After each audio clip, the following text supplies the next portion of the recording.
लो भाई, हरियाणा मुख्यमंत्री जी की लाइव बड़ी घोषणा। भाई 1,80,000 रुपये आगे हैं इनके डायरेक्ट खाते में। तो कौन से हैं वो परिवार जिनके खाते में डल गए हैं 1,80,000 रुपये, और भाई किनको मिलेंगे 80,000 रुपये? जान लो पूरी योजना, पूरी स्कीम के बारे में। और इन सब का उड़ा दिया बीपीएल फैमिली आईडी। तो सारे बहन और भाइया ने, काके ताऊ ताइया ने, मर्द वीर और लुगैया ने आपके अपने राजकीय हाथ जोड़कर राम राम। साथियों, जान लो मुख्यमंत्री जी की लाइव अपडेट, लाइव घोषणा। सबसे पहले आप सबका मैं स्वागत करना चाहूँगा। स्वास्थ्य क्षेत्र से जुड़े हमारे सभी महानुभाव आज प्री बजट कंसल्टेशन में आप सबके बड़े महत्वपूर्ण सुझाव 2026-27 के बजट के लिए आप लोगों ने दिए हैं। इस अवसर पर हमारी स्वास्थ्य मंत्री कुमारी आरती राव जी, कैबिनेट मंत्री विपुल गोयल जी, हमारे राज्य मंत्री राजेश नागर जी, हमारे विधायक मूलचंद शर्मा जी, दिनेश अदलखा जी, सतीश फागना जी, और हमारी mayor Faridabad Shrimati Praveen Joshi ji, chief principal secretary Rajesh Khullar ji, ACS health हमारे सुधीर राजपाल जी, और उपस्थित सभी स्वास्थ्य क्षेत्र से जुड़े हुए सभी प्रतिनिधिगण और सभी अधिकारीगण, आप सबका मैं इस ऐतिहासिक भूमि फरीदाबाद में स्वागत भी करता हूं, आप सबका धन्यवाद भी करता हूं। सबसे पहले मैं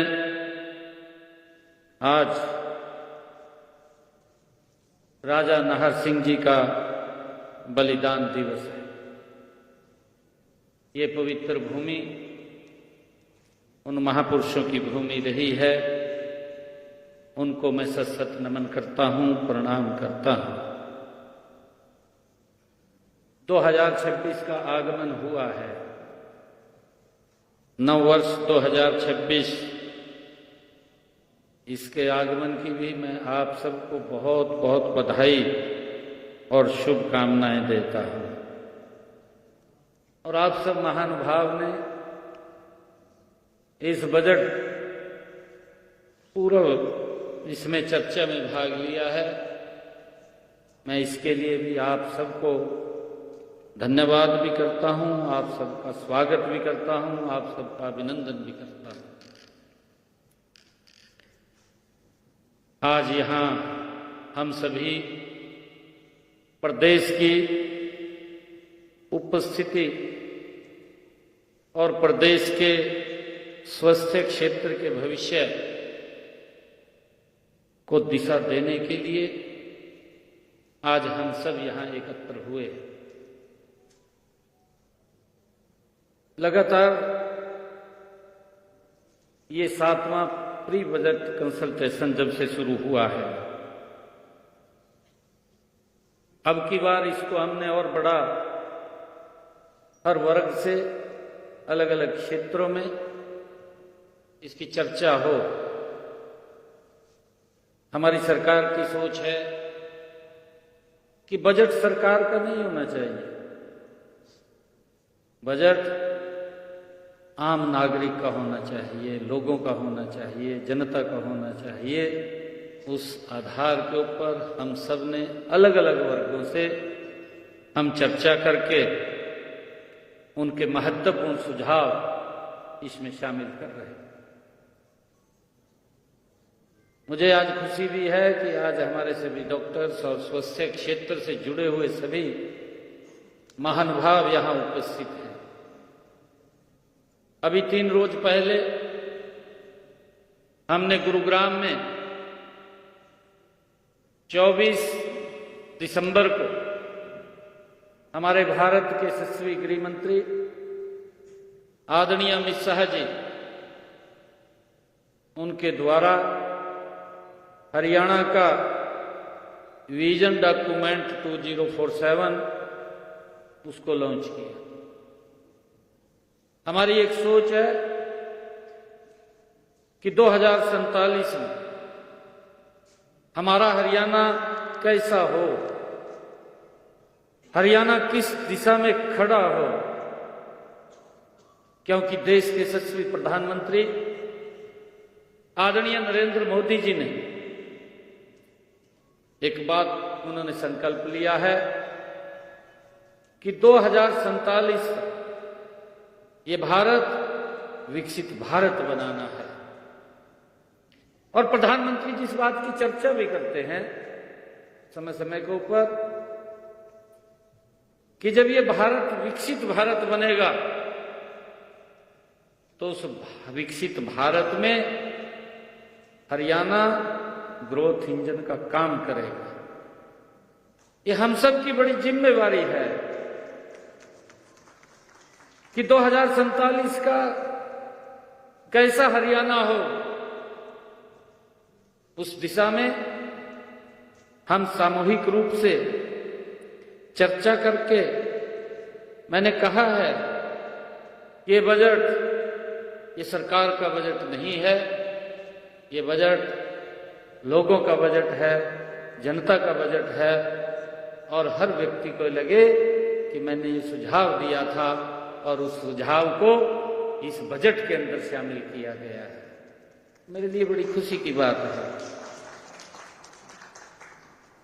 साथियों, हमने इसके लिए एक पोर्टल भी लॉन्च किया है, चैट बॉक्स।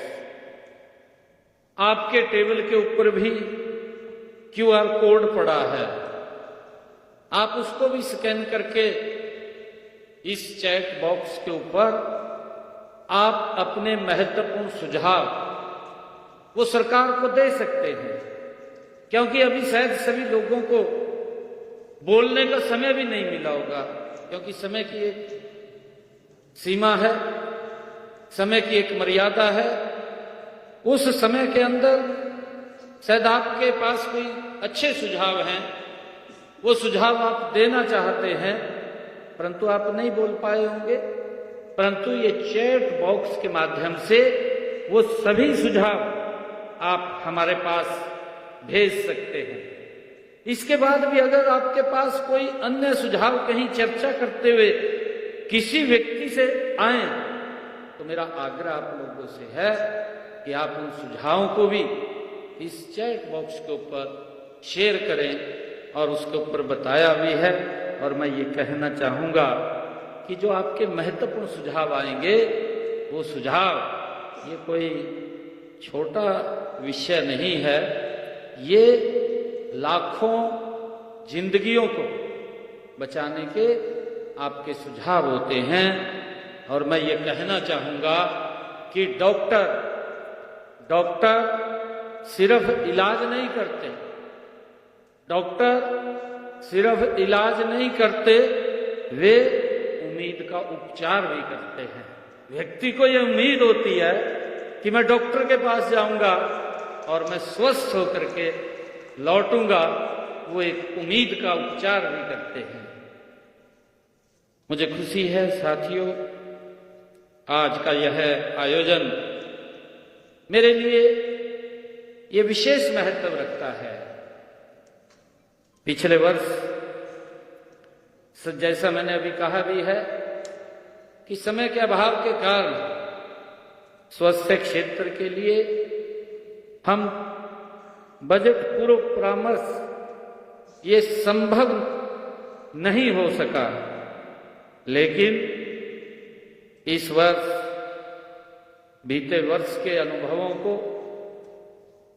ने यह स्पष्ट किया है, हमने महसूस भी किया है कि स्वास्थ्य ऐसा क्षेत्र है जहां बिना सीधे संवाद के नीति निर्माण अधूरा रह जाता है।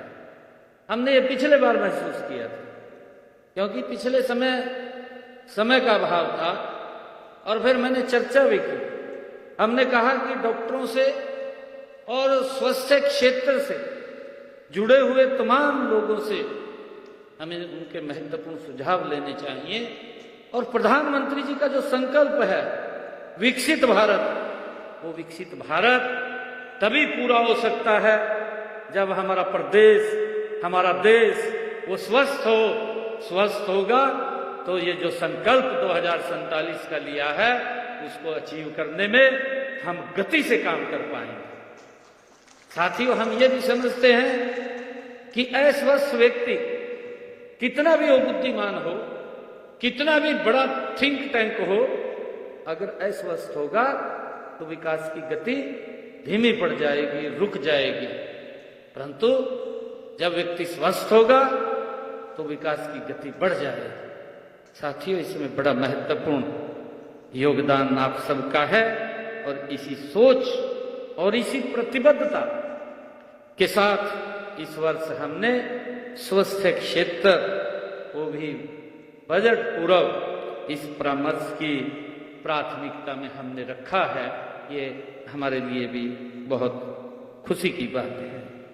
साथियों, हम सब जानते हैं कि स्वास्थ्य आम नागरिक के जीवन का एक आधार है, और साथियों, हरियाणा का हर नागरिक ये हमारा परिवार है, ये भी हम सब जानते हैं, और इसी परिवार के स्वास्थ्य की रक्षा करना ये हमारी सरकार की बड़ी जिम्मेवारी है। अभी कुछ विषयों के ऊपर हमने आपके सुझाव आए हैं, उनको इसमें शामिल करेंगे।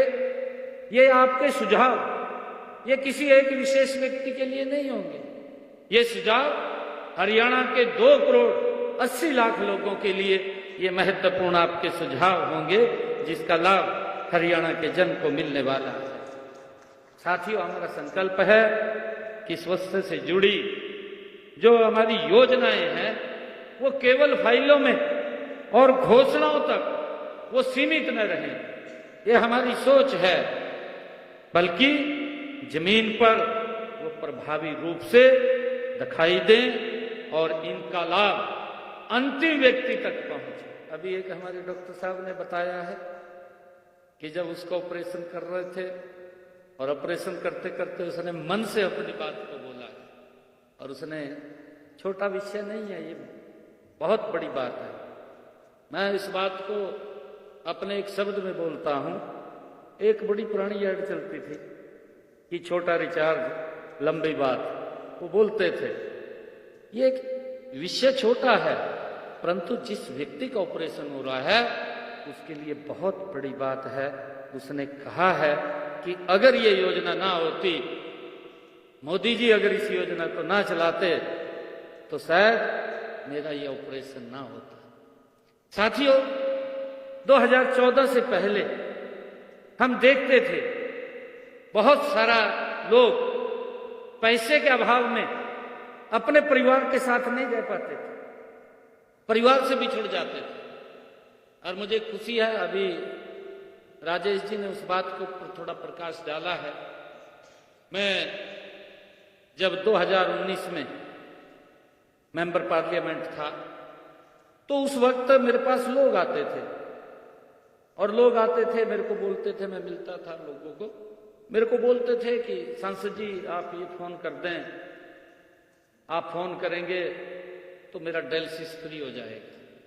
ये बड़ी बात थी, क्योंकि एक डायलिसिस का लगभग एक व्यक्ति का जो खर्चा था वो 25 से 30 हजार रुपए के करीब उसका खर्चा आता था।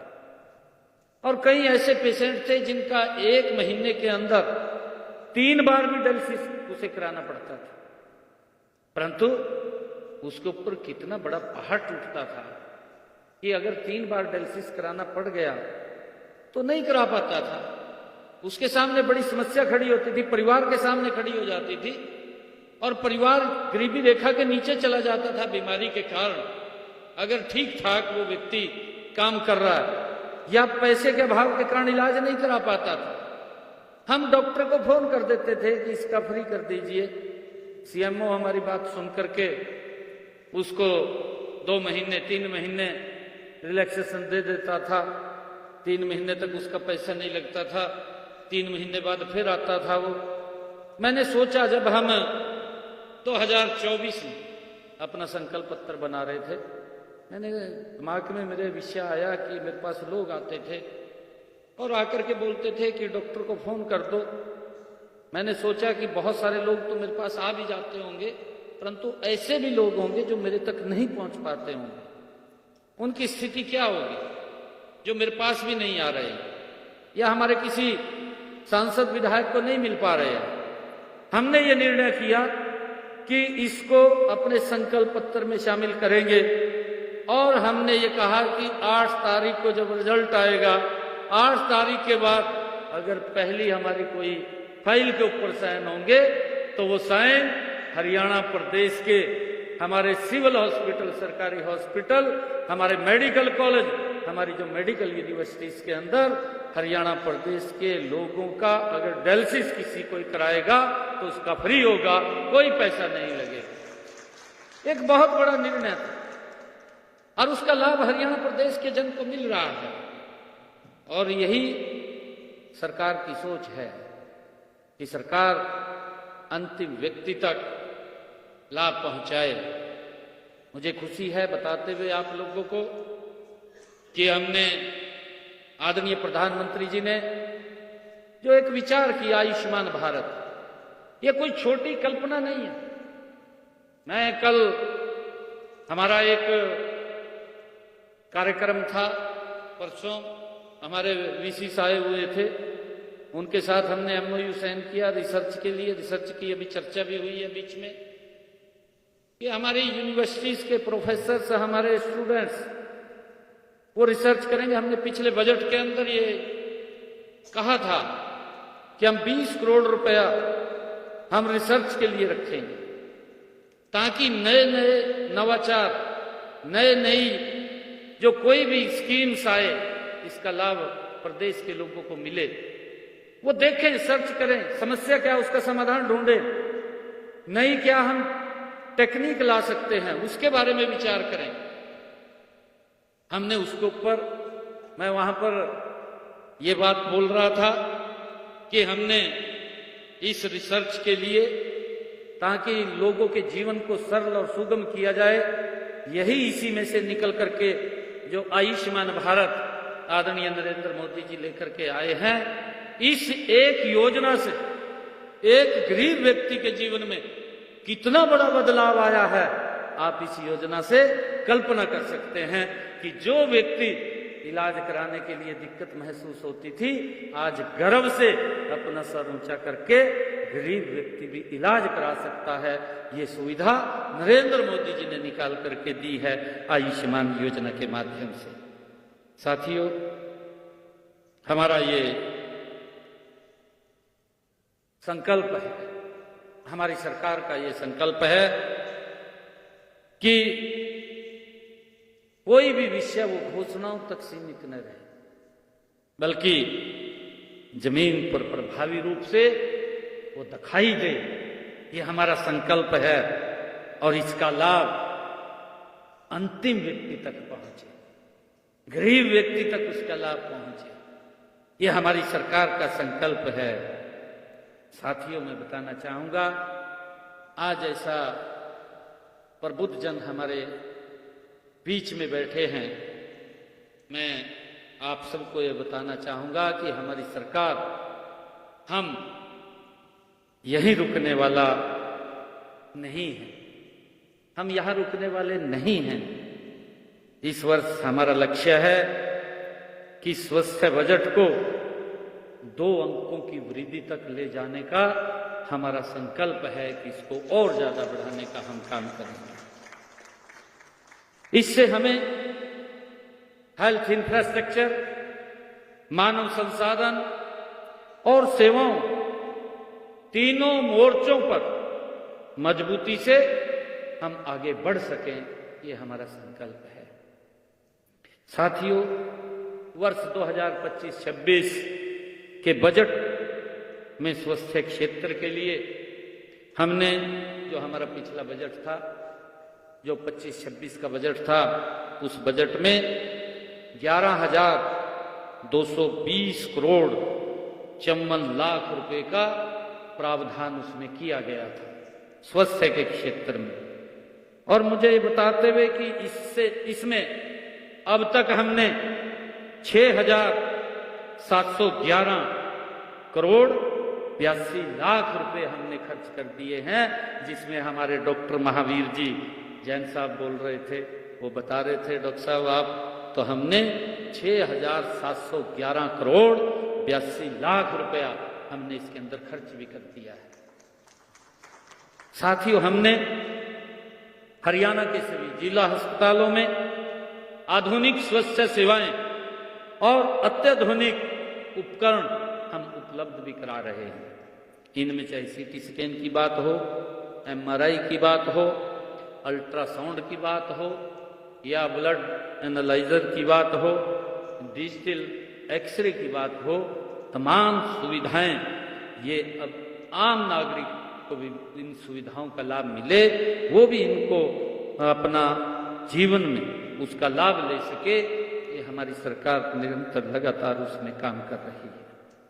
साथियों, हमने सभी जिला अस्पतालों में निजी कमरों की व्यवस्था वो की है, ताकि मरीजों को सम्मानजनक और आरामदायक उपचार मिल सके।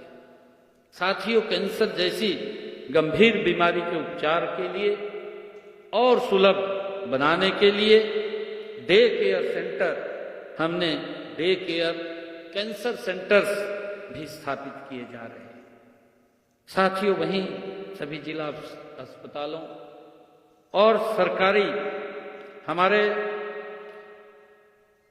नए जो बन रहे मेडिकल कॉलेजों को हमने ये निर्णय किया है कि जो हमारे नए मेडिकल कॉलेज बन रहे हैं, आने वाले समय के अंदर इन सरकारी मेडिकल कॉलेजों को हम पीपीपी मोड के ऊपर चलाने का भी हम इसके ऊपर विचार कर रहे हैं, ताकि इन मेडिकल कॉलेजों को हम पीपीपी मोड पर उनको चला सकें।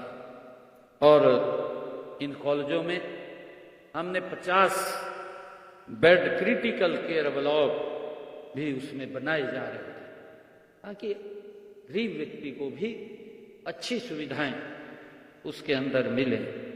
साथियों, इनमें आपातकालीन और गंभीर रोगियों को समय पर उच्च स्तरीय इलाज भी उनको मिल सके, इसकी व्यवस्था हमारी सरकार कर रही है।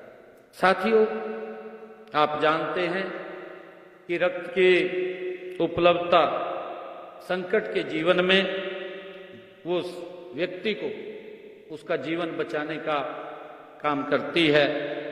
इसको ध्यान में रखते हुए हमने प्रदेश के सभी ब्लड बैंकों को आधुनिकीकरण किया जा रहा है, ताकि ब्लड की कोई दिक्कत समस्या न रहे।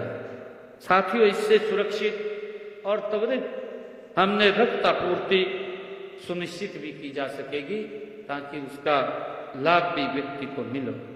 साथियों, आज हर सरकारी अस्पताल में जो डायलिसिस की सुविधा मुफ्त दी जा रही है, जहां तक पीजी और पोस्ट ग्रेजुएट की बात है, वो इसी वर्ष हमने कुटेल में जो 19 सुपर स्पेशलिस्ट के लिए नई वहां पर यूनिवर्सिटी भी शुरू की जा रही है। कुटेल के अंदर जो एक बड़ा रिसर्च सेंटर भी वो बनने जा रहा है, लगभग वो फाइनल दिशा के अंदर है। जल्दी ही उसका उद्घाटन होगा और वो भी प्रदेश के लोगों को वहां पर उसका लाभ मिलेगा। साथियों, इसे ध्यान में रखते हुए प्रदेश के सभी ब्लड बैंकों को आधुनिकीकरण किया जा रहा है और इसमें सुरक्षित और इसको सुनिश्चित वो किया जा रहा है साथियों, हमारा स्पष्ट मानना है, हमारा एक सुझाव भी है कि न केवल आगामी बजट और अधिक सशक्त बने, बल्कि हरियाणा को स्वस्थ और समृद्ध बनाने की हमारी यात्रा को भी हम मिलकर के गति दें। आज जो सुझाव हमारे पास आए हैं, साथियों, हमारा ये मानना है कि अंतिम व्यक्ति तक स्वस्थ सेवा पहुंचना ही सुशासन की एक पहचान है। साथियों, हर व्यक्ति को ये लगना चाहिए, उसके मन में ये भाव जगना चाहिए कि ये सरकार मेरी सरकार है। जब ये भाव हर व्यक्ति के अंदर जगेगा कि ये सरकार हमारे लिए काम कर रही है, तो वही सुशासन की असली पहचान है। साथियों, मैं ये कहना चाहता हूं कि इसी विश्वास के साथ आप सभी के बीच मैं यहां इतनी देर बैठा रहा और एक एक सुझाव जो आप लोगों ने दिया है, उस सुझाव को मैंने बहुत ध्यानपूर्वक सुना भी है, उसको लिखा भी है। और हमारी पूरी टीम आज आप सबके बीच में आप सबके महत्वपूर्ण सुझावों को उन्होंने भी सुना है, उन्होंने लिखा भी है। और आपके जो महत्वपूर्ण सुझाव हमारे पास आए हैं, इस बार आपके सुझावों की गुणवत्ता, व्यवहारिकता और दूरदर्शिता पिछले वर्ष से और अच्छी होगी, मुझे ऐसा पूरा विश्वास है। उन्होंने नोट किया है और वो सभी के सभी जो सुझाव आपने दिए हैं, मुझे पूरा विश्वास है कि उनको इस बजट के अंदर शामिल किया जाएगा। साथियों, मैं अंत में आपसे एक अनुरोध करना चाहता हूं कि अगला जो 8-10 दिन आप जो मैंने जिसका जिक्र किया है, QR कोड का आपके टेबल के ऊपर पड़ा है, जो हमने चैट वो आज लॉन्च किया है, उसके ऊपर आप अपने सुझाव अवश्य हमें दें, क्योंकि आपके महत्वपूर्ण सुझाव हम कैसे आगे इस स्वास्थ्य के क्षेत्र में और इसको सशक्त और मजबूत कर सकें। साथियों, मेरा दूसरा आपसे अनुरोध है कि जब विधानसभा का सत्र चले, विधानसभा का सत्र, और जिस दिन, क्योंकि मैं फाइनेंस मिनिस्टर भी हूं और फाइनेंस मंत्री होने के नाते बजट भी मुझे पेश करना पड़ता है, मेरा आपसे आग्रह है कि जिस दिन मैं बजट पेश करूं, आप अवश्य उसको देखिएगा, आप उसको सुने और आपको ये लगेगा कि हमने जो सुझाव दिए थे इस बजट में, वो सारे सुझाव इसके अंदर सम्मिलित हुए हैं, वो आपको महसूस होगा। और साथियों, मैं आपसे ये भी आग्रह करूंगा, जिन हमारे महानुभाव के इसमें सुझाव शामिल होंगे, हम बाकायदा उनको निमंत्रण भी भेजेंगे और निमंत्रण भेज करके उनको विधानसभा की गैलरी में वहीं बैठा करके उनको वो सुने, ये ऐसी भी हम व्यवस्था करेंगे, ताकि ये बजट, जब मैंने कहा है कि ये बजट ये सरकार का बजट नहीं, ये बजट ये प्रदेश की जनता का होना चाहिए, आम व्यक्ति का बजट होना चाहिए, उसको लेकर के हमारी सरकार ये गति से काम कर रही है।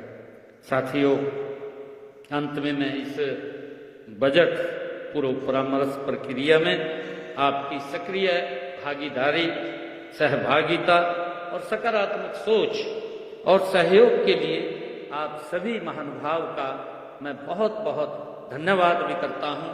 आप सबका मैं आभार भी व्यक्त करता हूं कि आपने बड़े महत्वपूर्ण सुझाव हमें दिए हैं, जिसका लाभ हमें तो मिलेगा, परंतु हरियाणा के लोगों को भी मिलेगा। इन्हीं शब्दों के साथ मैं आप सबका बहुत बहुत धन्यवाद करता हूं। जय हिंद, जय भारत, जय हरियाणा। धन्यवाद माननीय मुख्यमंत्री जी। अभी बैठे कार्यक्रम अभी बाकी